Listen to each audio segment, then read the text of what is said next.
Have you ever been absolutely sure you remember something one way, only to discover it never happened that way at all? Maybe you swear Pikachu had a black tip on his tail, or you're certain the Monopoly man wears a monocle. Welcome to the weird and fascinating world of the Mandela Effect, a phenomenon where thousands of people share the same false memory. In the next few minutes, we'll explore where the term came from, the most famous examples, and what psychology says about why our memories can play such strange tricks on us.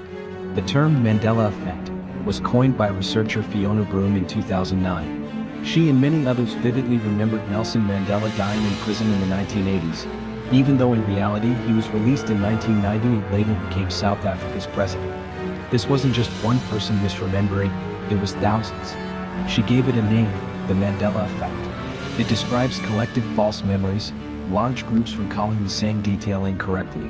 Our memories feel solid and permanent, but they're actually fragile and constantly reconstructed. The Mandela Effect is like a giant spotlight showing how unreliable memory can be.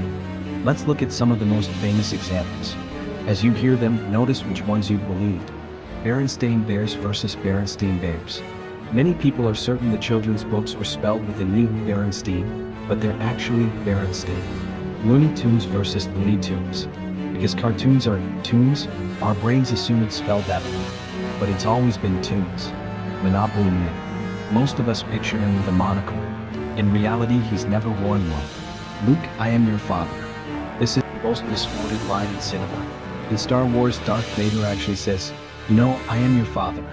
Pikachu's tail. People swear it had a black tip. It doesn't, only a brown base. There are dozens more. Kit Kat with or without a hyphen, Febreze with one E or two, Oscar Mayer versus Oscar Mayer. These examples go viral because they make us doubt our own certainty. So why does the Mandela Effect happen? Here are the main psychological reasons, each with a quick example. Memory reconstruction. Each time we recall a memory, our brain rebuilds it like a puzzle. Small errors creep in. Over time, those errors feel just as real as the original event. Schemas. We store patterns and expectations. Cartoons makes us expect tunes, so we remember Looney Tunes. Source confusion. We blend details from different sources, a childhood book, a meme, a parody, into one memory. Social reinforcement. The internet amplifies this. When thousands of people say they remember it a certain way, it strengthens our own false memory. Elizabeth Loftus's classic research showed that you can plant entire false memories, like getting lost in a shopping mall as a child, through simple suggestion. The Mandela Effect is that phenomenon at a mass scale. Some people love to theorize that the Mandela Effect proves alternate realities or glitches in the Matrix. While that's a fun sci-fi idea, there's no scientific evidence. What we're actually seeing is how the brain processes and reconstructs memories, which is arguably even more amazing. Our minds are editing and rewriting our past constantly without us noticing. The Mandela Effect teaches humility about memory. Even the most confident memories can be wrong.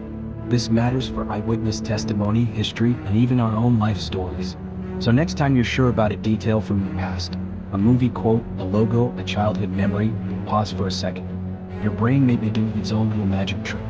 If you enjoyed this dive into the Mandela Effect, give this video a thumbs up, subscribe for more psychology content, and let me know in the comments. What's one Mandela Effect you've experienced? I might feature your answers in a future video.